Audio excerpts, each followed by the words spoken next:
What's up, freaks and geeks? Like that show starring Seth Rogen that I never watched. We're back. I am out on this lovely morning in the state of Maryland on my morning walk down a road nearby to where I live that I tend to walk down. And I thought I would experiment with another short video whilst I walk on this beautiful day.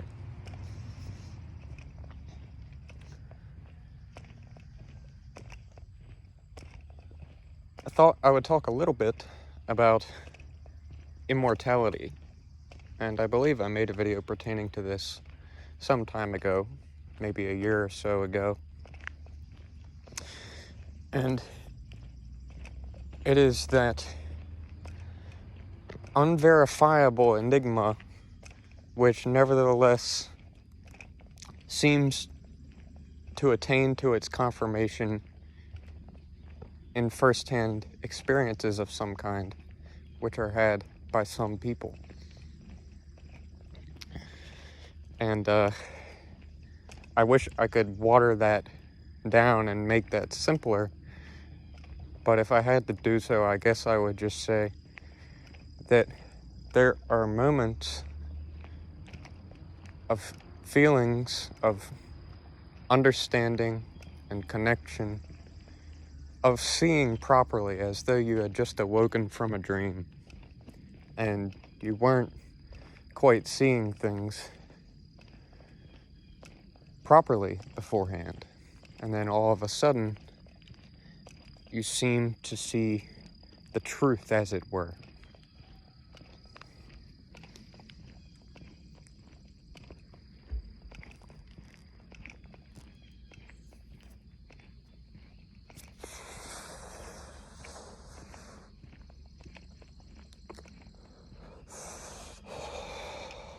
I can tell you,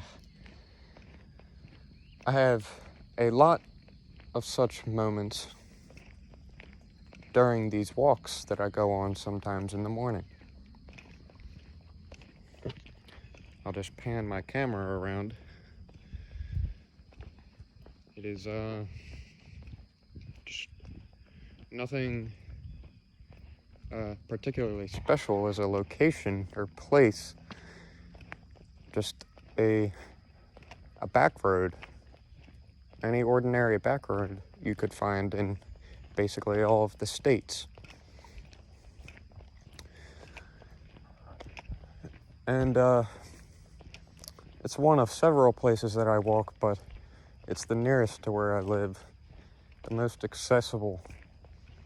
And I like to walk down it because it gets my blood flowing, it gets the mental juices flowing, it gets just everything, my experience of life and the physical body all seem for me to begin to circulate a lot more freely and easily once I begin to walk. And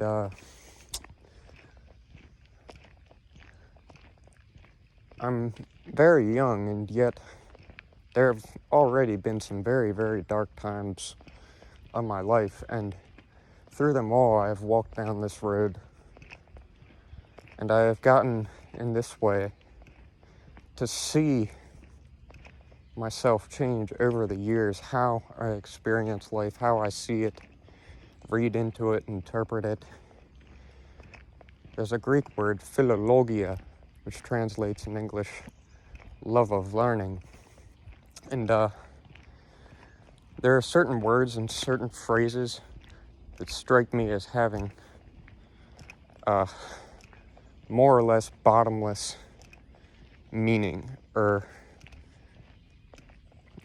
utility in some way, and this is one of them, but it's even deeper than utility. The state of the philologic state, the state of a love of learning, or of what I call availability, receptivity,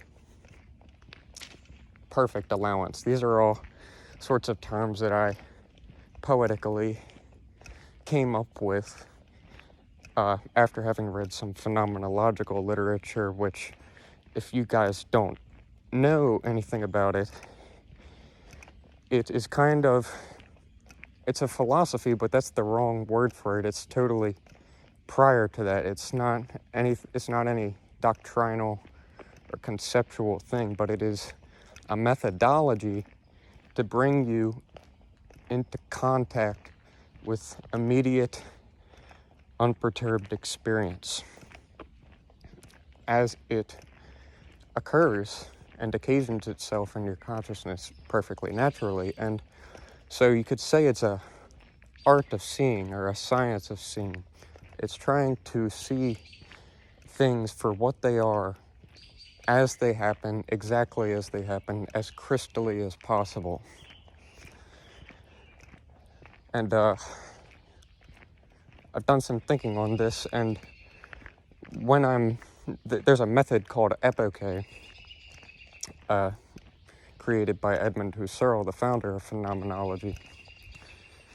And it's supposed to take you from a naive subjectivity to a transcendental subjectivity. And the first is riddled with all sorts of assumptions and identifications and reductions of experience. And epoche is supposed to be this kind of like, it's almost like a magic trick where you begin to recognize those identifications and reductions and assumptions, and you begin, so to speak, to declothe your experience of all of that apparel and clothing that had been on it before and was simplifying it to be something a lot less sophisticated than it really is. And so it's a kind of magic trick to seeing, and if you guys haven't looked into phenomenology, I highly advise it, even if you're not much of a reader. That is one of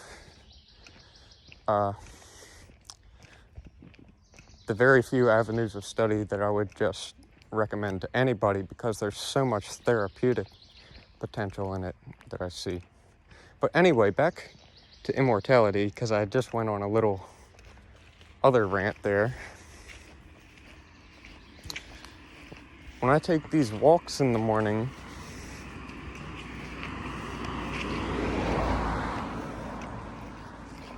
there are moments where I am just inundated, flooded with inspiration.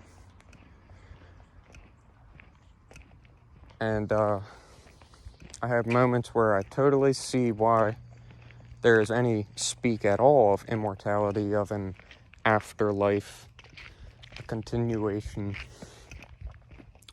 I can see why people have attributed spirits to trees and a divine will to all happening. I feel like I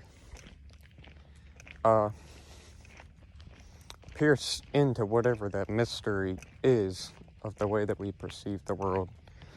And it just occurs so naturally when I open myself up to the moment in that phenomenological way I was describing before, which is only to say that you peek your ear and open your eyes to try and apprehend your experience more clearly and crisply. You make an effort to do that, and you thereby save yourself from the suffering of misidentifying with thoughts and feelings that you are not. These are a part of you, but they're not the whole of you. And when I see all of the sad and struggling people in the world, they've got this narrative going on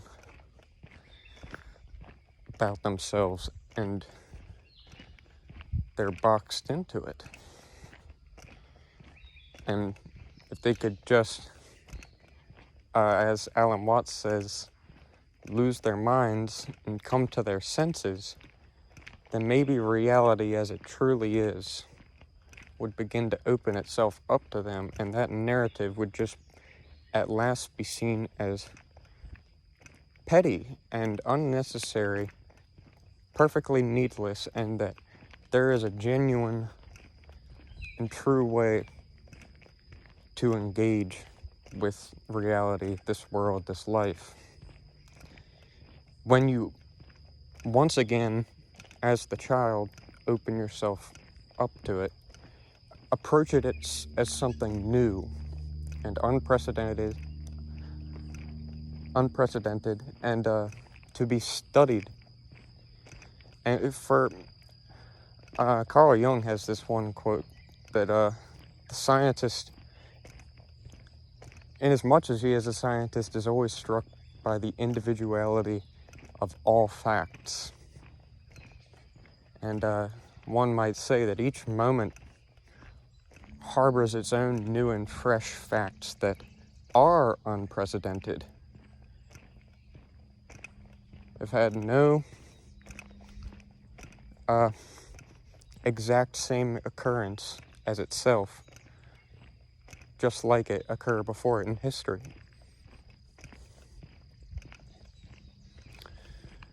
And I want to thank Carpo719, if he's listening, for his video on psilocybin mushrooms, which is in part what inspired my video this morning. That he talked about how mushrooms are being used in the medical setting to help people who are near death or who have cancer, and how reliably the mushroom brings them to a place of security and certainty and understanding and aha, I see. I was afraid before of the just, it's gonna cut to a black screen, game over, there's nothing, it's just that brute ending to a fantastic mystery of life that we've found ourselves in. But the mushroom converts you, so to speak, as a consequence of it showing you, I can only say truth, or it certainly doesn't feel like falsity. I can tell you my first mushroom trip, that occurred 7 years ago, and I still think about that almost daily. And I told him, Carpo, in the comments section, that it left some kind of unspeakable wisdom or lesson in my own heart, such that I can see myself at times when I'm confused and perplexed and losing my bearings, or the world seems chaotic and everything is out of place, both with myself and without. When I see all of that, it's still, there's this core, or there's something which I can only say feels like a certainty, and yet I can't even begin to tell you what it is. And it cannot be verified scientifically. And we're in a very awkward time as a civilization where it's the time of the quote-unquote culture wars, and we have diversifying societies, we have a scientific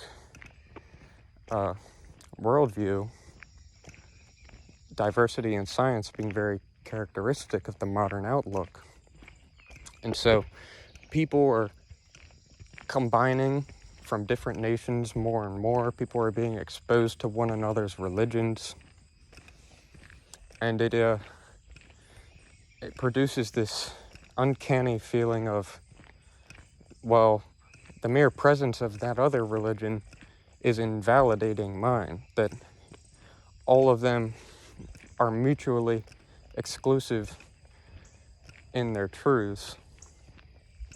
Whereas there's the idea of a perennial philosophy. Aldous Huxley has a book by that name, which the dictum of it is that all religiosity, all religions of every geographical place and location, they all, if you will, point at a unitary, a single, transcendental truth. And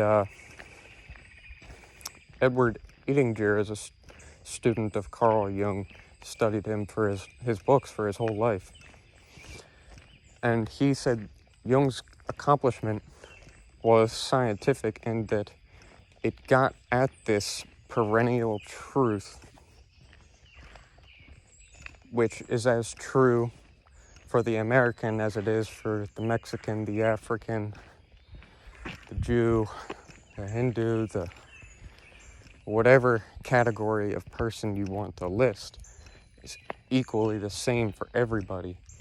And the problem for modern man is that he has lost that binding community of reverence for this self-same truth.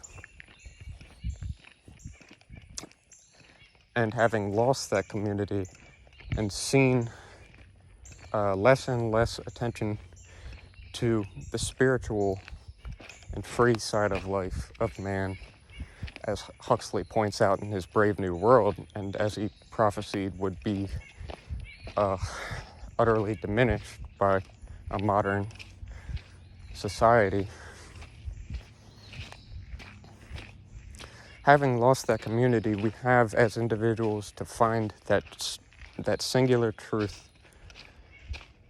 that autonomous truth, on our own in our solitude, and how difficult this is. And it's why Jung tried to integrate alchemy into his theory of the individuation process, which is basically the ongoing process of our death and rebirth as individuals, that we are just as living, evolving creatures in this constant rebirth process, that there is a way of attending to this rebirth process carefully and considerately, which stimulates the so-called individuation process, which translates you're becoming a fuller, more comprehensive person who has not neglected some of the greater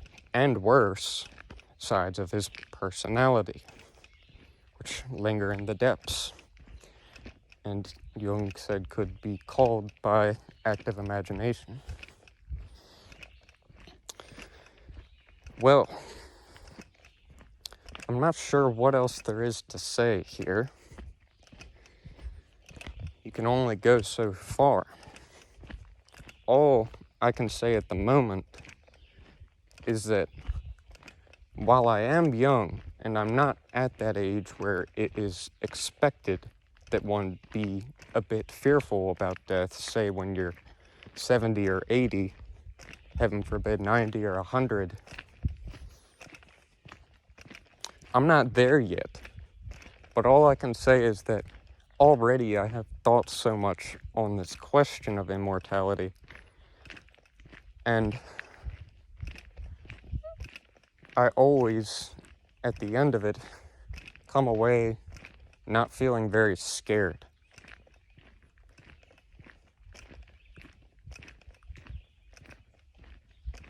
There is that unspeakable message that is there, seemingly impressed in my heart each and every day, and It hasn't made me a God man or a Christ man or anything like that. I have my flaws, that's for sure. You guys don't know the half of it. And whatever that impression is in me, I can see when I get frustrated, I get annoyed with what's going on in me and around me. That goes on for me as much as for anybody. But I see that and I'm not lost in it. I understand that anxiety and confusion and darkness are perfectly normal human emotions, and that they're in a certain sense inevitable. That is Jung's so-called individuation process. Whew, this hill's pretty steep, guys. Turn around and go back home.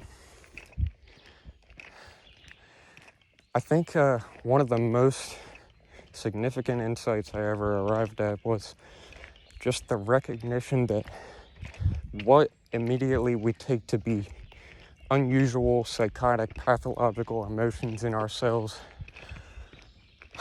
are perfectly they're perfectly normal, and that we all share them, and though we don't speak about them, they're no less real for that reason. They're perhaps all the more real because we keep it in the dark, as we perhaps must as a society.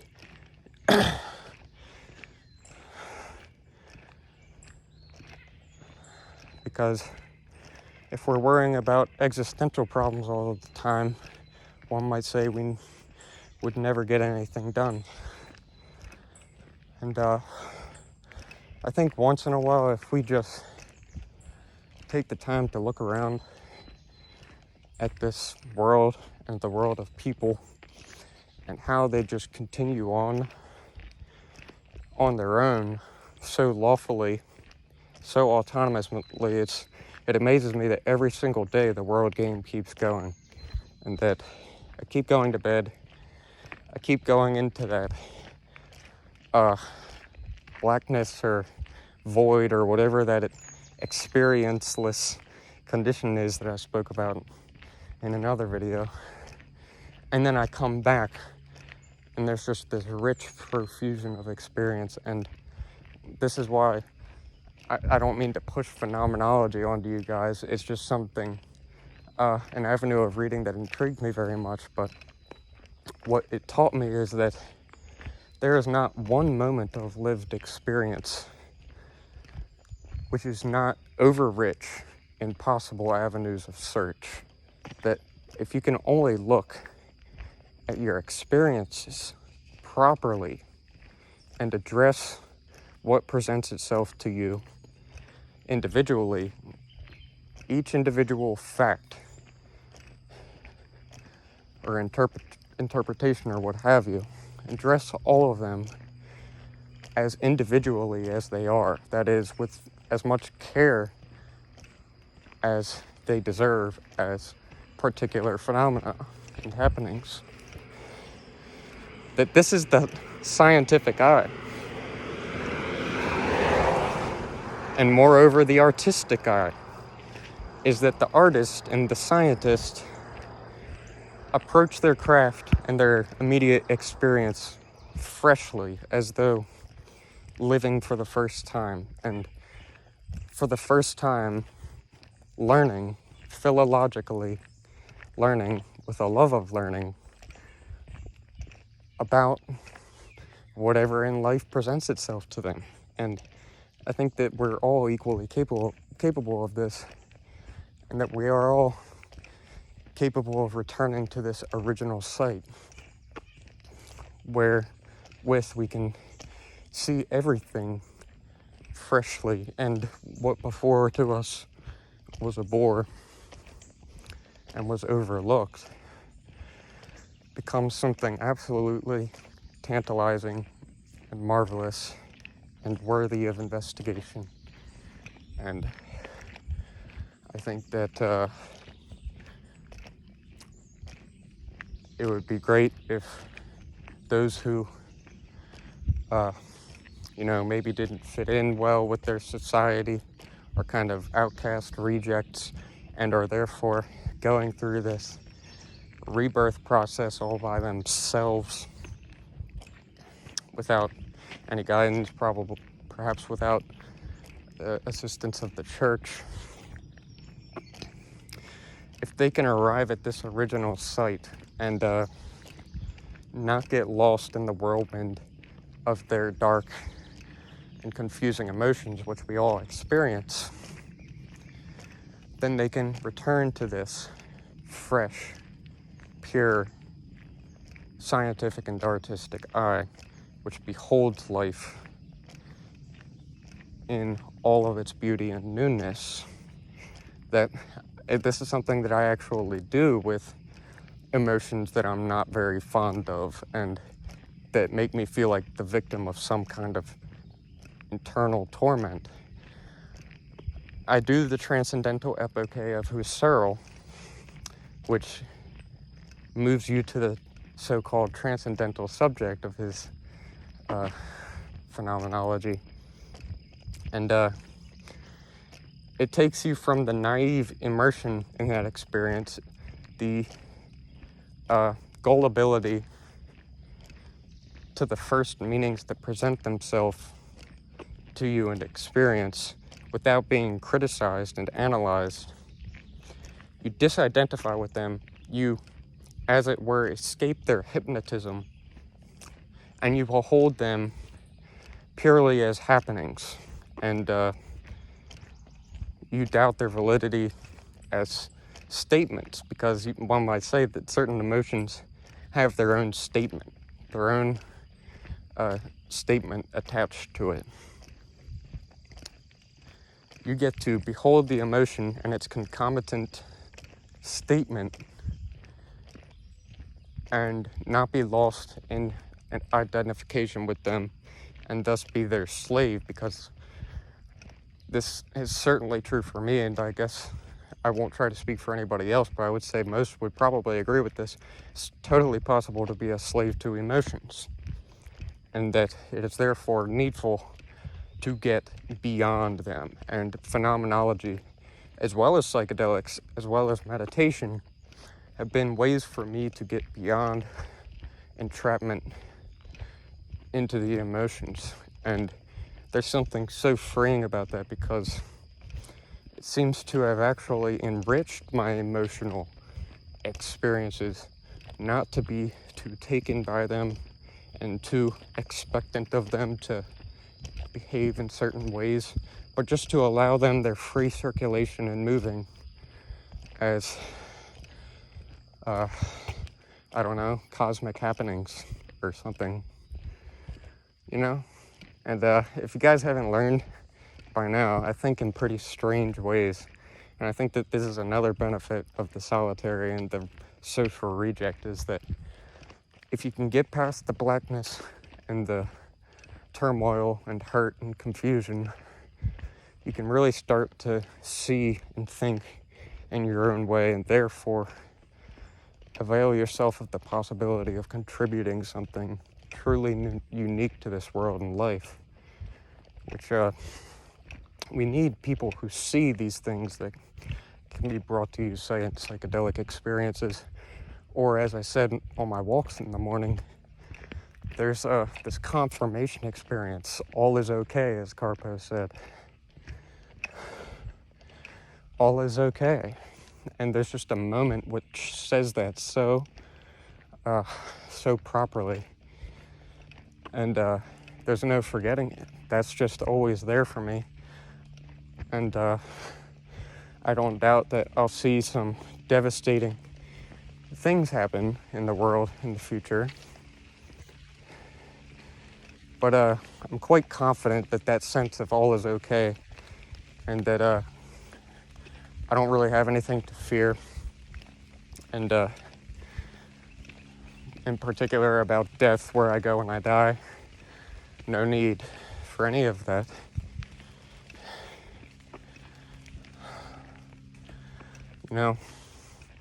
That will always be there, in spite of what ugliness and disgusting sorts of things I see, I think, and it just seems so pervasive and like it's always there every day that I wake up.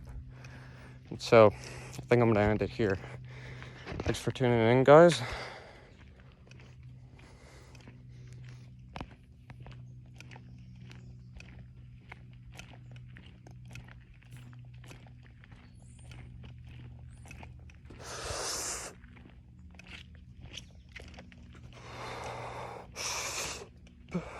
The video went on a little longer than I thought, but I think I said some good things, and I'm curious what your guys' thoughts are. Feel free to comment anything you like. It's a welcome place here at my channel.